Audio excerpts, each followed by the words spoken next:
우리가 살다 보면 때로는 하나님 말씀 한 구절이 바람처럼 스쳐 지나가는데 마음 깊은 곳에 말할 수 없는 울림을 들을 때가 있습니다. 저도 기억난 말씀 중에 기도원 갔는데 그때 그 목사님이 시편 51편 얘기를 했어요. 우리의 제사보다도 상함 신령을 원한다. 교회가 엄청 힘들었는데 엄청 말씀이 꽂혀가지고 제가 편지를 썼던 기억이 나요. 그리고 우리가 배너 얘기를 많이 얘기했던 것처럼 배너도 일평생 그 친구의 배신으로 말미암아 마음의 상처에 그 칼을 갈다가 우리 주님이 십자가상에서 아버지 저들이 죄를 알지 못하나이다. 저들을 용서해 달라. 이 말 한마디가 자기 마음에 칼을 빼앗아갔다 그러거든요. 아마 베드로도 일평생 물론 본인이 주님을 오게도 같이 가고 죽는데도 같이 가겠다 얘기했겠지만 베드로 마음속에는 예수님을 3번씩이나 저주하면서까지 부인했잖아요. 그러나 예수님이 다시 만났을 때 바요나 시몬아 내가 다른 사람보다 나를 더 사랑하느냐. 우리가 이렇게 말씀이 우리의 잠깐 스쳐가는 것 같지만 우리의 마음에 큰 울림을 주는 때가 있다는 것입니다. 그 말씀의 바람이 가슴속 깊은 배너가 그 마음에 칼이 빼앗아갔다고 말씀했던 것처럼 우리가 이렇게 큰 박힌 돌이 흔들리는 순간이 있다는 것입니다. 어떤 사람은 말씀이 더 가슴 깊이 내 마음에 그 돌을 더 깊게 묻는 마음에 못이 박혔다 이런 얘기 하지 않습니까? 어떤 이는 말씀 한 구절 앞에서 눈물로 무너지고 또 어떤 사람은 돌처럼 굳어진 채 왜 돌아서는가? 여러분도 한번 자신에게 물어보세요. 수없이 우리가 하나님의 말씀을 듣고 있지 않습니까? 근데 이 말씀이 정말 내 마음을 흔들고 내 마음에 찔림이 있고 아니면 우리는 말씀을 피하는 자리에 있지는 않는가? 물론 말씀은 들려오죠. 근데 그냥 스쳐가는 바람처럼 나하고 전혀 상관없는 삶을 살고 있는가? 아니면 매일 여러분이 나름대로 성경도 읽고 또 설교도 듣고 그러는데 그 순간순간 말씀이 내 마음을 찌르고 또 그 말씀이 나를 회개시켜서 새로운 삶을 살도록 하는가. 성령이 임하셔서 새로운 삶을 위하여 왜 그러냐면 우리는 옛사람과 새 사람의 어떤 그 이정표에 있거든요. 예수 안에서 우리가 새롭게 태어났다지만 아직 우리의 수준은 어린아이 같기 때문에 그래서 이제 성령이 오셔서 우리의 마음을 간섭해요. 그래서 우리의 죽은 마음을 깨우쳐서 회개함으로 말미암아 새로운 삶으로 우리를 이끌어 가신 줄로 믿습니다. 성령께서 이처럼 말씀을 통하여 우리의 새로운 삶을 위하여 말씀이 우리를 찔른다는 거예요. 그래서 우리의 굳어있는 선악의 주체적 마음을 깨뜨린다는 것입니다. 히브리서에 보면 뭐라고 합니까? 말씀이 심령, 골수를 쪼갠다 그러잖아요. 그러니까 우리가 이 성령의 사역이 조명과 자각과 개혁의 역사가 있다고 말씀했던 것처럼 우리가 가만히 이렇게 말씀을 들으면 말씀이 내 안에 들어와서 나를 이렇게 찌른다는 것입니다. 우리 지난주 얘기했잖아요. 그가 그리스도, 왕, 제사장, 선지자 그리고 그 예수가 큐리오스, 우리의 모든 존재와 인생의 주인이 되게 하나님이 하셨다는 거예요. 이 말을 듣고 마음의 찔림을 받았다 그래요. 그러니까 말씀은 칼날같이 칼날이 살을 꿰뚫은 영혼을 관통한다 이렇게 해석이 되어 있더라고요. 말씀이 우리의 심령을 이렇게 찌른다는 거예요. 여러분 한 번도 찔림을 안 당해보셨어요? 누가 말하면 그건 막 가슴 깊이 찔림 당해가지고 그게 기억돼가지고 그게 상처로 튀어나오잖아요. 근데 우리는 하나님의 말씀에 대해서는 너무 무감각하고 있지 않습니까? 근데 오늘 본문에 이 베드로의 설교를 들은 이 초대교회의 모습은 이 말씀을 들음으로 말미암아 막 찔림을 당해가지고 형제들아 우리가 어찌할꼬 하거늘. 뭐 사람의 말이 그들을 뭐 관통했겠습니까?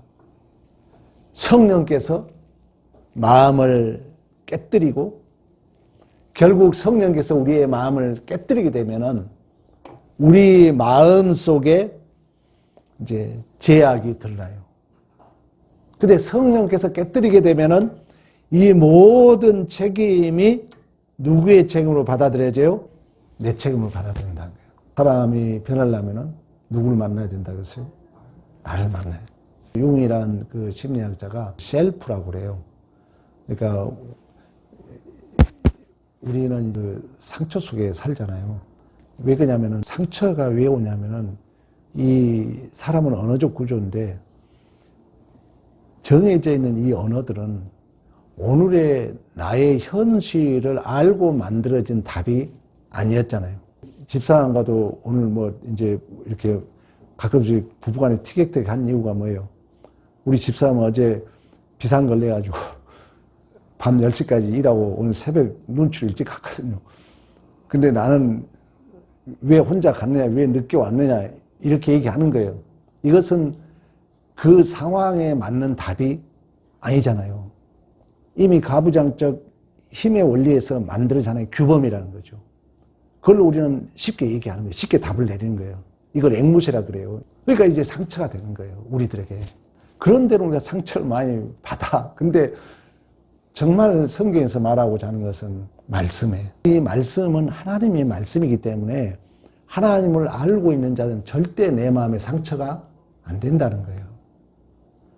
진실로 우리 자식이 부모를 정말 이해한 자는 어머니가 별말해도 마음에 상처가 안 돼요. 솔직한 얘기로 우리 아버지 어머니에게 나무란 말 많이 들었겠죠. 근데 이제 아버지가 되고 나니까 우리 아버지 어머니가 나에게 준 상처는 하나도 없어요, 솔직히. 그 어떤 것도 나는 미안할 뿐이지 내 마음에 상처된 게 없어요. 내가 나이가 먹을수록 우리 어머님 다시 한번 살아왔으면 이런 아쉬움이 있는 거예요. 하나님의 말씀도 그렇다는 거예요. 하나님의 말씀도 정말 하나님의 말씀을 통해서 우리가 찔림을 받게 되면은 내 죄악이 이제 찔림을 통해서 이게 드러나. 드러나면은 절대 이 책임에 대하여 남에게 돌리지 않는다는 거예요.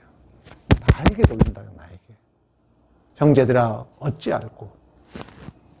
그래서 오늘 베드로의 설교를 들은 무리들은 이 37절 마음에 찔려 형제들아 우리가 어찌할꼬 하거늘.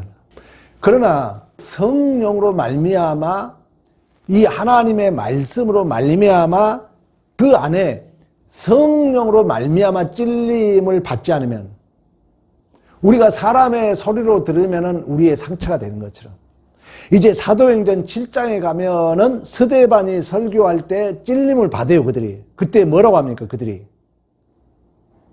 이를 갈잖아요. 이를 갈고 죽이라 하잖아요. 그러니까 우리가 사람이든 하나님의 말씀은, 어쨌든 말씀은 찔린다는 거예요, 우리의 심령을. 근데 성령이 내 안에, 하나님의 말씀이 나를 찌르게 되면은 우리는 내 안에 죄악이 드러날 때마다 이 모든 책임을 누구에게 가져간다고요?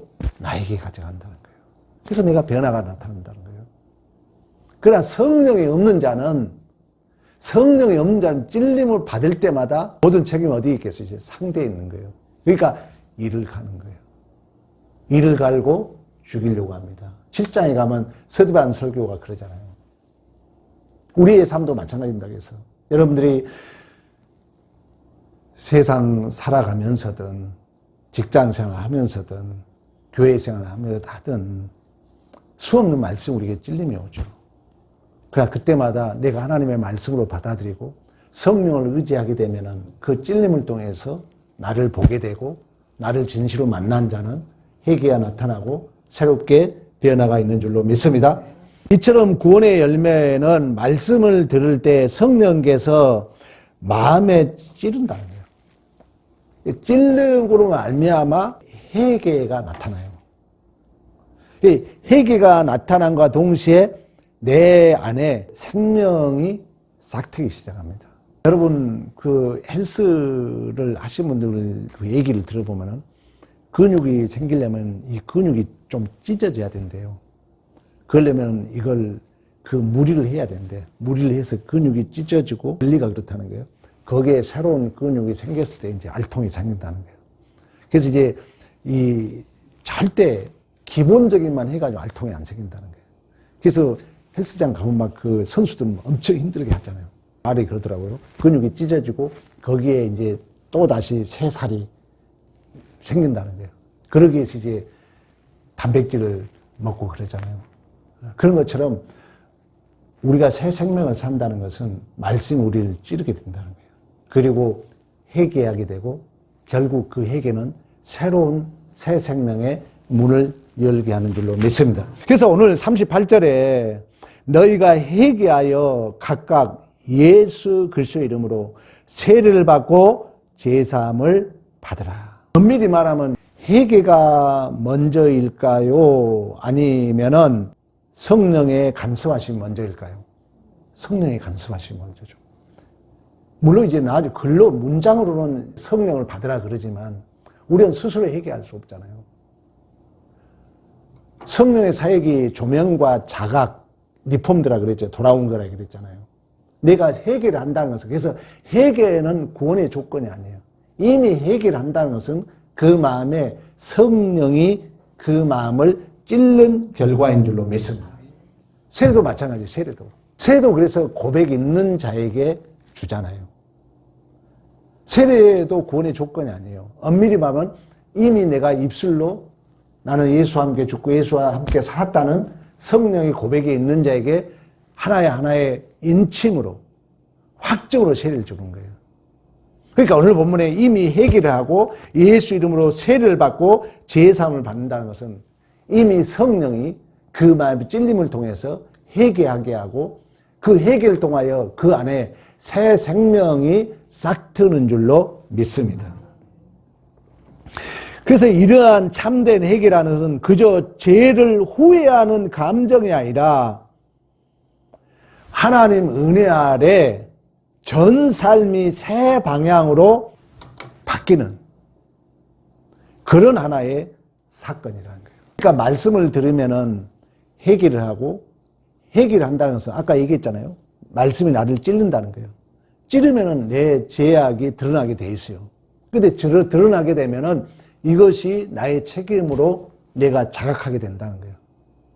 그렇게 되면은 결국 거기에는 이제 분명히 리폼드, 내 잘못을 보고 그대로 갈 사람은 없잖아요. 우리가 하찮은 내비게이션을 봐도 잘못된 길이라면 우리가 돌아오잖아요. 이 원리라는 거예요. 성경 원리가. 그래서 반드시 우리는 말씀을 통해서 찔림을 받고 찔림을 통해서 회개의 역사가 나타나고 그 회개의 역사가 난다는 것은 이미 그 찔림을 통해서 내 죄가 자각된다는 거예요. 내 죄라는 것은 내 잘못이, 내 허물이 자각된다는 거예요. 그때 우리는 이 책임을 누구에게 받아들여야 한다? 내 책임이라고 받아들였을 때만이 우리는 회개의 역사가 있다는 거예요. 돌아오는 역사가 있다는 거예요. 그걸 이제 성경은 연결해서 말하자면 새 생명의 삶이라는 것입니다. 그래서 칼빈이 말하는 참된 회개는 성령께서 열어주시는 새로운 생명의 첫 걸음이라 그래요. 그래서 칼빈은 기독교 강요에 회개라는 것은 첫째는 죄를 죽이는 일이라고 그래요. 왜?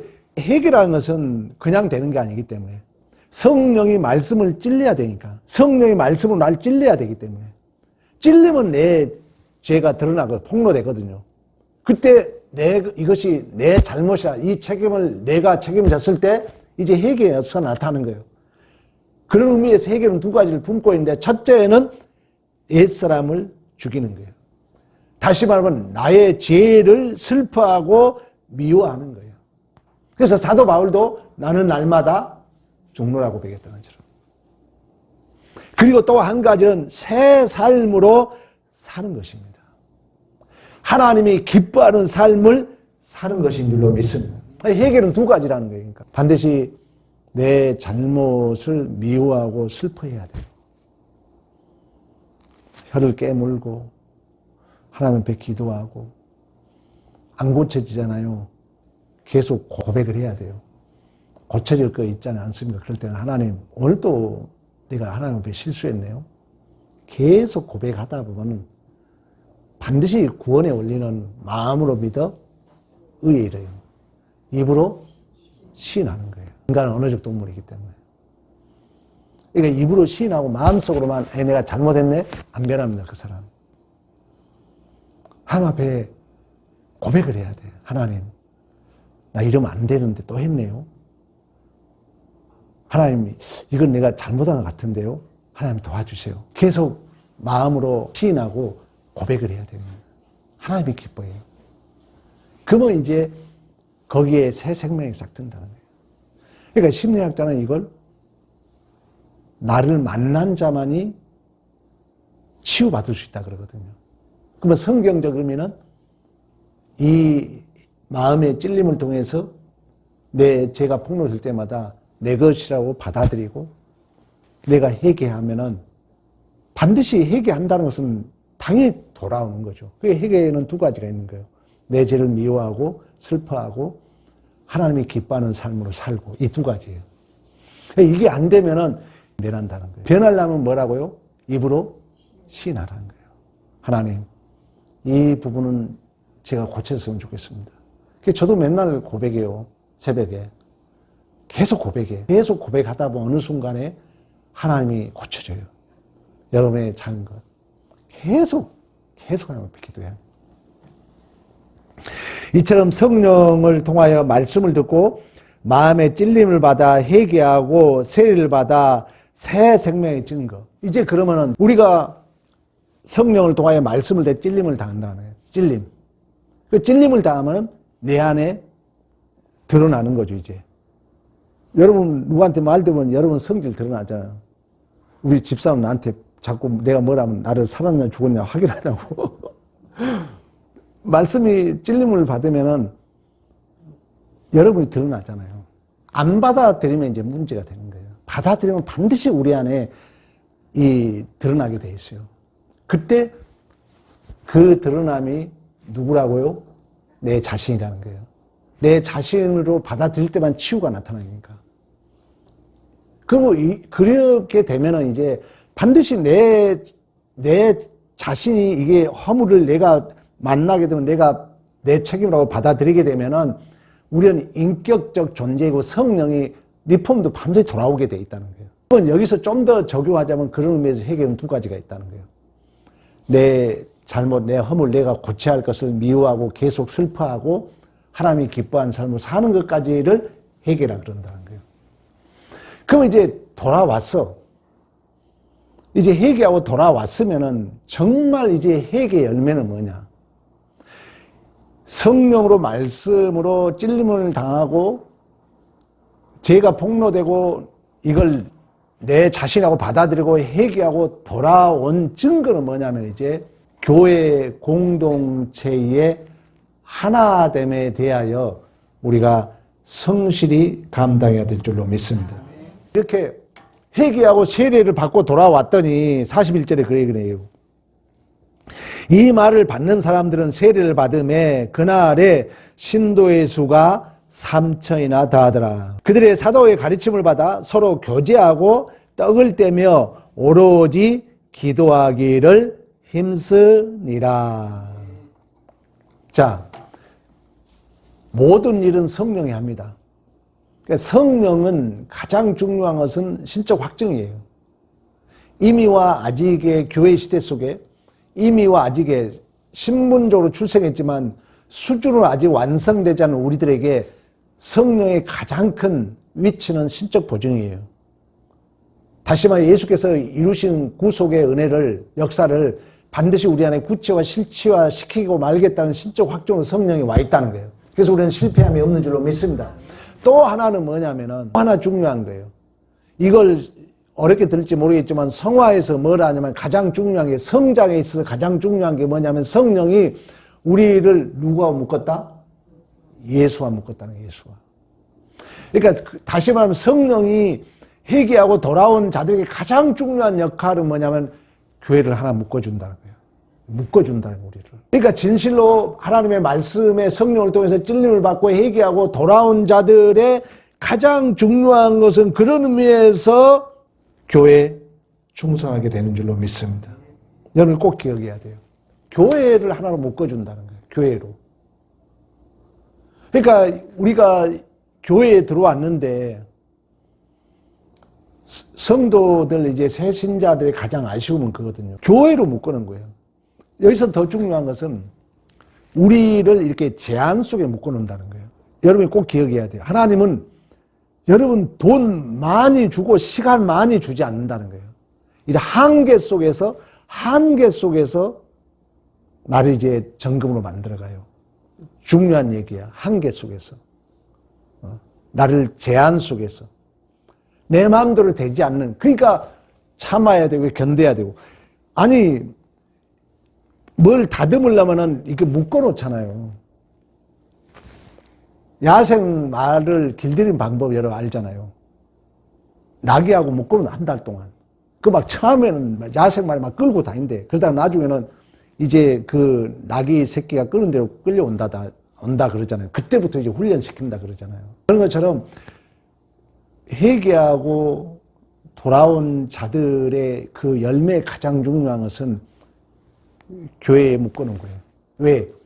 성령은 신적 확정으로 우리를 예수의 충만하고 채우는 게 목적이 있기 때문에. 그래서 교회 생활에 시험이 들고 불편함을 이제 감수해야 돼요. 우리 하나님이 우리를 묶어놓은 거예요. 제한 속에. 그래서 이 불편함. 그래서 인문학에서는 낯설음을 최고의 은혜의 수단으로 얘기해요. 낯선 상황이 나를 흔든다 그래요. 그걸 이제 진리라고 하거든요. 낯선 정황이 나를 키운다 그러거든요. 그러니까 교회 이제 회개하고 돌아오면 성령이 이렇게 묶어놓은, 오늘 보내 떡을 떼고 교제하고 유무상통했다 그러잖아요. 그럼 이제 묶어놓은 속에서 이 제한 속에서 튕겨나가면 성장이 안 되잖아요. 제한 속에 내가 다듬어지는 거예요. 그래서 성령을 우리를 묶어놨다는 거예요. 그래서 힘들고 불편하면 이제 결국은 아까 서두에 돌아가지만 결국은 누구 책임이에요? 내 책임이에요. 성장한다는 거예요. 내가 커져야 된다는 거죠. 시간의 척도는 성숙이라고 얘기했던 것처럼.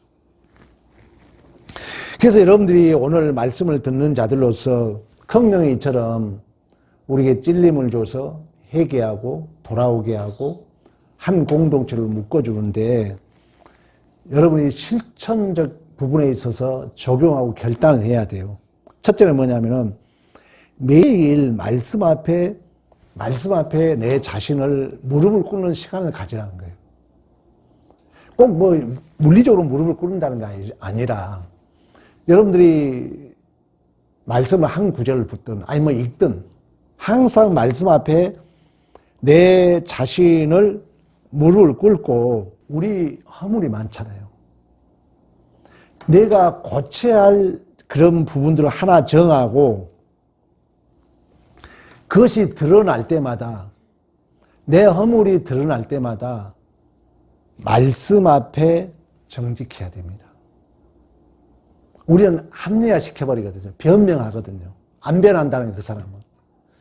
그러니까 우리가 반드시 하나님은 우리의 새로운 삶을 살기 위하여 말씀을 통해 성령 우리에 찔림을 줘요.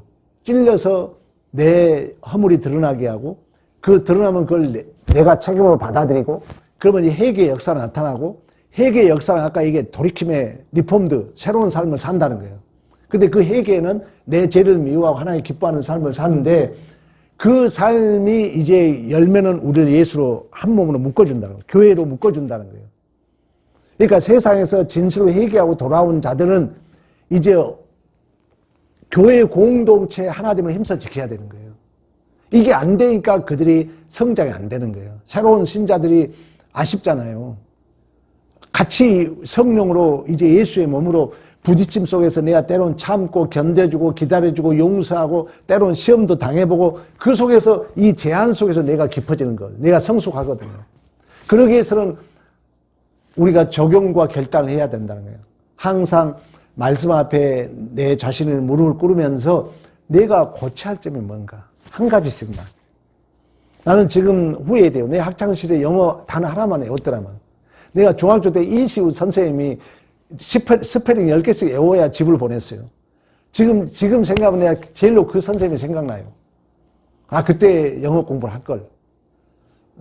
그랬더라면 내가 얼마나 지금 영어를 잘하겠어요. 우리 신앙생활도 마찬가지입니다. 여러분들 꼭 적용해야 돼요. 말씀 앞에 내 자신을 무릎 꿇고 내가 고쳐야 할 죄를 한 가지 정도 내놓고 말씀 앞에 나를 정직하게 세우라는 거예요. 합리화시키지 말고 변명시키지 말고 누구 때문이라고 얼버무리지 말고. 두 번째는 반드시 우리가 성령의 찔림을 받게 돼 있습니다. 그때 피하지 말고 또 남이라고 남 때문이라고 핑계하지 말고 내 자신을 들여다보고 진실로 내가 내 자신을 받아들이고 인정할 때 은혜의 문이 열릴 줄로 믿습니다. 내가 받아들이면은 성령이 역사하기 때문에 반드시 새로운 은혜를 준다는 거예요. 어떤 문제도 어떤 소원함도 하나님이 주신 하나님의 은혜로 이것은 나의 부족함이지 이렇게 받아들이게 되면은 반드시 은혜의 문이 열릴 줄로 믿습니다. 세 번째는 이렇게 받아들이고 하나님의 은혜를 열리면은 그때는 돌이킴을 행동으로 옮겨야 된다는 거예요. 아까 말씀했던 것처럼 핵이라는 것은 감정의 문제가 있거든요. 우리는 무엇이 인식되면 그 인식이 나를 기억장치를 저장해요. 또 이 인식되면 내 기억이 그 인식을 해석을 해요. 무엇이 인식되면 오각으로 인식하잖아요. 그러면 이 기억이 그걸 해석해요. 또는 그 인식이 또다시 내 기억을 업그레이드해요. 그러면은 여기 이제 기억 속에는 뭐가 두 가지 있어요. 의식과 무의식이 있습니다. 그러면 이것이 이제 행동으로 드러나요. 행동으로. 행동은 첫째가 언어예요. 두 번째 행동 표정이라고 이렇게 얘기해요. 심리작용에 있어서. 근데 우리가 이런 하나님의 찔림을 받고 내 죄를 내가 받아들일 때는 하나님의 은혜의 문이 열릴 때 행동해야 된다는 거예요. 하나님의 은혜를 주거든요. 근데 우리가 또 그때 얼버무려, 변명해버려, 핑계해버려. 우리의 변화가 없다는 거예요. 새로운 삶을 살 수 없다는 거예요. 반드시 해결은 우리의 감정의 문제가 아니라 내 삶의 방향을 바꾸는 실제적 변화가 있어야 될 줄로 믿습니다. 이처럼 성령께서 만들어 가시는 새 생명은 이제 마지막으로는 결국 교회라는 은혜의 울타리 안에서 자라게 되어 있다는 거예요. 꼭 기억해야 돼요. 교회 안에 이런 울타리 안에서 자라게 되어 있다는 거예요. 그래서 교회 안에 깊이 뿌리를 내리게 되어 있어요. 그래야 흔들리지 않는 거예요. 그리고 그때 이제 하나님이 왜 교회를 위해서 하나님은 우리를 위해서 교회를 세우셨잖아요. 교회가 예수의 몸이잖아요. 교회 안에 항상 우리 하나님의 마음과 눈길과 이름이 여기 있다 그랬잖아요. 우리 자신이 성전이거든요. 그래서 여러분들이 신앙생활을 이렇게 잘하고 성령의 찔림을 받아서 성령의 마지막 증거는 예수와 나를 묶어줬는데 예수 안 보이잖아요. 예수가 어디예요? 교회라는 거예요. 교회에 묶어놨다는 거예요. 그래서 교회는 이제 말씀이 선포됨으로 말미암아 이 제한 속에서 결국 내가 또다시 새로운 삶으로 깊어지고 넓어지는 줄로 믿습니다. 오늘도 교회에 온 여러분들을 축복합니다.